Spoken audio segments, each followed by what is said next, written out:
नमस्कार, news room में आप सभी का स्वागत है। विस्तारवादी चीन है कि मानता नहीं। चीनी राष्ट्रपति शी जिनपिंग को अपने क्षेत्र के विस्तार का ऐसा शौक है कि वह आसपास के देशों का सिरदर्द बढ़ाए रखते हैं। शी जिनपिंग का तरीका यह है कि सामने वाले से बात भी करते रहो और उसके देश में घुसने का प्रयास भी करते रहो। इसी नीति का अनुसरण इस समय वह भूटान के साथ कर रहे हैं। हम आपको बता दें कि चीन और भूटान के बीच चल रही सीमा वार्ता के बावजूद चीन पड़ोसी देश से लगती सीमा के विवादित क्षेत्र में गांव बना रहा है। रिपोर्टों के मुताबिक दोनों देशों को अलग करने वाले पहाड़ी क्षेत्र में कम से कम 3 गांव बनाए गए हैं। एक मीडिया रिपोर्ट में सत्तारूढ़ चीनी कम्युनिस्ट पार्टी के अधिकारियों के हवाले से कहा गया है कि तेजी से यह विस्तार गरीबी उन्मूलन योजना के रूप में शुरू हुआ, लेकिन यह दोहरी राष्ट्रीय सुरक्षा भूमिका निभाता है।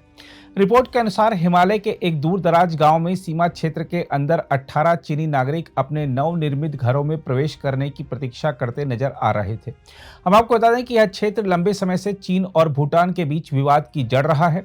चीन, भारत और भूटान दोनों की सीमाओं पर अच्छी तरह से सुसज्जित गांव बनाने की अपनी योजना पर जोर दे रहा है। भूटान मामले में जो रिपोर्ट आई है उसके मुताबिक जो चीनी नागरिक गांव में बने घरों में प्रवेश के लिए प्रतीक्षा कर रहे थे, उनमें से प्रत्येक ने चीन के राष्ट्रपति शी जिनपिंग का ताजा फ्रेम किया हुआ चित्र ले रखा था। जहां वह खड़े थे वहां पीछे एक चमकदार लाल बैनर चीनी और तिब्बती लिपि में उनका स्वागत कर रहा था। तमालुंग गांव चीन द्वारा विवादित क्षेत्र के अंदर बनाए गए 3 गांवों में से एक है। बताया जा रहा है कि यह लोग तिब्बती शहर शिगात्से के निवासी थे, जिन्हें अब इस गांव में स्थानांतरित किया गया है। निवासियों के स्थानांतरित होने से 7 दिन पहले अमेरिका स्थित मैक्सॉर टेक्नोलॉजीज द्वारा ली गई सैटेलाइट इमेजरी ने 147 नए घरों को दर्शाया है। स्थानीय मीडिया रिपोर्टों में कहा गया है कि गांव का विस्तार 235 घरों को समायोजित करने के लिए डिजाइन किया गया था। अधिकारियों का कहना है कि ये गांव रहने की बेहतर स्थिति प्रदान करने की चीन की गरीबी उन्मूलन योजना का भी हिस्सा थे। अधिकारियों का कहना है कि राष्ट्रीय सुरक्षा को मजबूत करने के लिए भी इन गांवों का विस्तार किया गया है। मीडिया रिपोर्टों के मुताबिक लोझांग काउंटी, जो तमालुंग का प्रशासन चलाती है, उसने गरीबी उन्मूलन के लिए गांव के बुनियादी ढांचे पर अनुमानित 26 मिलियन युआन यानी कि अमेरिकी डॉलर के हिसाब से देखें तो 3.6 मिलियन डॉलर खर्च किए। बताया जा रहा है कि इस क्षेत्र में 2 पुलों और पक्की सड़कों के सुदृढ़ीकरण के लिए भी बजट दिया गया। सैटेलाइट इमेजरीज से पता चलता है कि यह काम 6 महीने के भीतर पूरा हो गया था। इस प्रकार की भी रिपोर्टें हैं कि भूटान की राजधानी थिम्पू ने अब तक इन गांवों के विवाद को कमता रखा है। हालांकि भूटान का सबसे करीबी साझेदार भारत लगभग 495 वर्ग किलोमीटर के विवादित सीमा क्षेत्र के घटनाक्रम पर कड़ी नजर रख रहा है।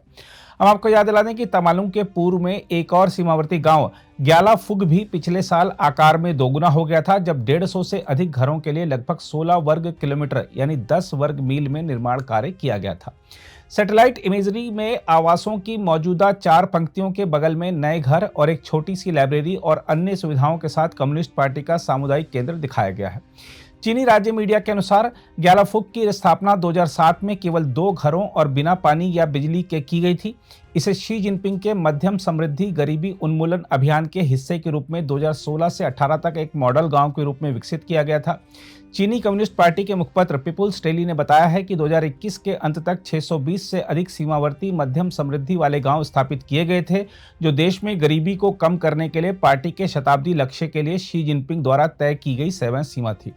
चीनी अधिकारियों के अनुसार गांवों के विकास और विस्तार के 2 उद्देश्य हैं।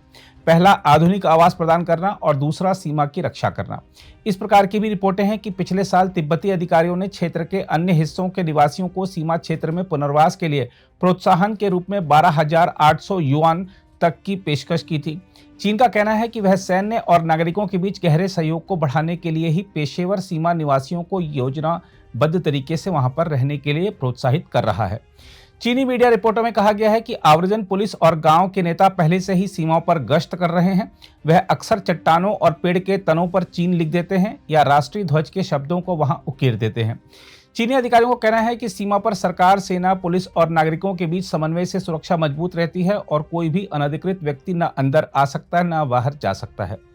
हम आपको यह भी बता दें कि भूटान और चीन के बीच औपचारिक राजनयिक संबंध नहीं है, लेकिन 1984 से सीमा वार्ता चल रही है और पिछले कुछ वर्षों में उनकी कुछ क्षेत्रीय असहमतियों पर आंशिक प्रगति हुई है। 1998 में दोनों देश सीमा की यथास्थिति में एक तरफा बदलाव से बचने पर सहमत हुए थे। महामारी के बाद चीन के फिर से खुलने के बाद बातचीत में तेजी आई। भूटानी और चीनी अधिकारियों ने पिछले अगस्त में बीजिंग में अपनी 13वीं विशेषज्ञ समूह की बैठक में सीमा को चिन्हित करने के लिए एक संयुक्त तकनीकी टीम की स्थापना की और अक्टूबर में दोनों देशों के विदेश मंत्रालयों ने आधिकारिक सीमा वार्ता का 25वां दौर आयोजित किया, जो कि आखिरी बार 2016 में आयोजित होने के 7 साल बाद हुआ था। पिछले साल मार्च में तत्कालीन प्रधानमंत्री लोटे त्शेरिंग ने बेल्जियम के अखबार ला लिब्रे को बताया था कि गांव भूटानी धरती पर नहीं बने हैं और उनकी सरकार ने चीन से कोई बड़ी बात नहीं करने का फैसला किया है। शेरिंग ने कहा था कि चीन और भूटान विवाद को सुलझाने के लिए अपने 3 चरणीय रोड मैप के अंत के करीब हैं, लेकिन शेरिंग इस साल जनवरी में हुए चुनाव के दौरान अपनी सीट हार गए। उनके उत्तराधिकारी शेरिंग टोब्गे चीन के कट्टर विरोधी माने जाते हैं। उनका कहना है कि भूटान ऐसा कुछ भी नहीं करेगा जिससे भारतीय हितों को नुकसान पहुंचे। हम आपको यह भी बता दें कि चीन के विदेश मंत्रालय ने यह पूछे जाने पर कोई जवाब नहीं दिया कि क्या तिब्बत में अधिकारियों द्वारा गांवों के विस्तार के मुद्दे पर आगे बढ़ने से पहले कोई परामर्श किया गया था। भूटान ने भी इस मुद्दे पर कोई प्रतिक्रिया नहीं दी है। हालांकि सब इस बात से हैरान हैं कि जब चीन और भूटान के अधिकारियों ने सीमा वार्ता जारी रखी है, तब लोजांग काउंटी ने पहले ही ग्यालाफुग और तमालुंग गांवों को कस्बों में विस्तार करने की योजना कैसे घोषित करती है। हम आपको बता दें कि भूटान चीन के साथ 477 किलोमीटर लंबी सीमा साझा करता है। चीन और भूटान के बीच राजनयिक संबंध नहीं है, लेकिन दोनों देश अधिकारियों की समय समय पर यात्राओं के माध्यम से आपस में संपर्क रखते हैं। यह भी उल्लेखनीय है कि भारत और भूटान ही ऐसे 2 देश हैं जिनके साथ चीन ने अभी तक सीमा समझौते को अंतिम रूप नहीं दिया है, जबकि चीन ने 12 अन्य पड़ोसियों के साथ सीमा विवाद सुलझा लिया है। जहां तक भूटानी क्षेत्र में चीनी गांवों के बनने की बात है, तो आपको बता दें कि भारत इस मुद्दे पर सतर्क रुख अपनाए हुए है।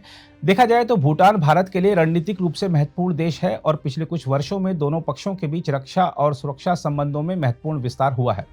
वर्ष 2017 में डोकलाम में भारतीय और चीनी सैनिकों के बीच 73 दिनों तक चले टकराव की पृष्ठभूमि में पिछले कुछ वर्षों में रणनीतिक संबंधों में भी तेजी देखी गई है।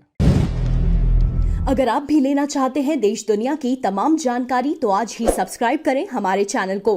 साथ ही नीचे दिए बेल आइकन को जरूर दबाएं ताकि हर अपडेट आप तक पहुंच सके।